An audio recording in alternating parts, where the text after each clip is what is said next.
Last night, the Republican Party defied history to expand our Senate majority while significantly beating expectations in the House for the midterm and midterm year.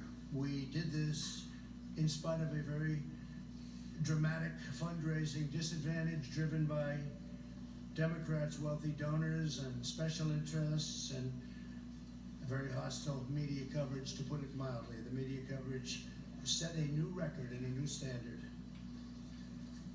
We also had a staggering number of House retirements, so it's a little tough.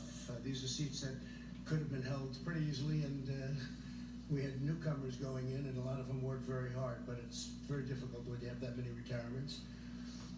We held a large number of campaign rallies with large numbers of people going to everyone.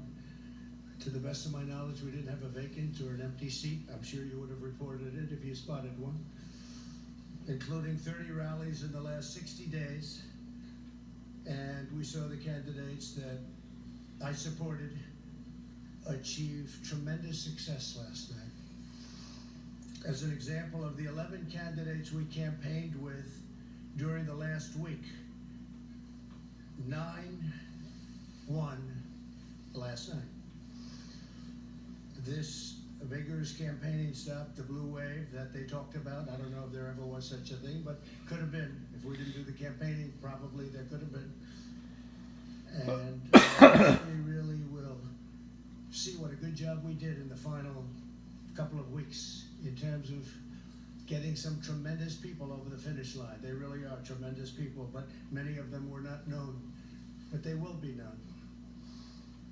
This election marks the largest Senate gains for a president's party in a first midterm election since at least President Kennedy's in 1962. There have been only 4 midterm elections since 1934 in which a president's party has gained even a single Senate seat. As of now, we picked up, it looks like 3, could be 4, perhaps it could be 2. But we picked up a lot. And most likely the number will be 3. You people probably know that better than I do at this point because you've looked at the more recent numbers. 55 is the largest number of Republican senators in the last 100 years. In the last 80 years, a sitting president's party has only gained a cumulative total of 8 Senate seats, averaging 1 per decade. So if we picked up 2, 3, or 4, that's a big percentage of that number. So in the last 80 years, you think of that, only 8 seats. In President Obama's first midterm election, he lost 6 Senate seats, including in the deep blue state of Massachusetts. Republicans captured at least 4 Senate seats held by Democrat incumbents, and these are tremendously talented, hardworking people that did this. Indiana, North Dakota, Florida, Missouri. We also won 2 open Senate seats in Tennessee. I want to congratulate our great champion who did such a great job in Tennessee, Marsha, and in Utah. And Arizona is looking very good, really very good.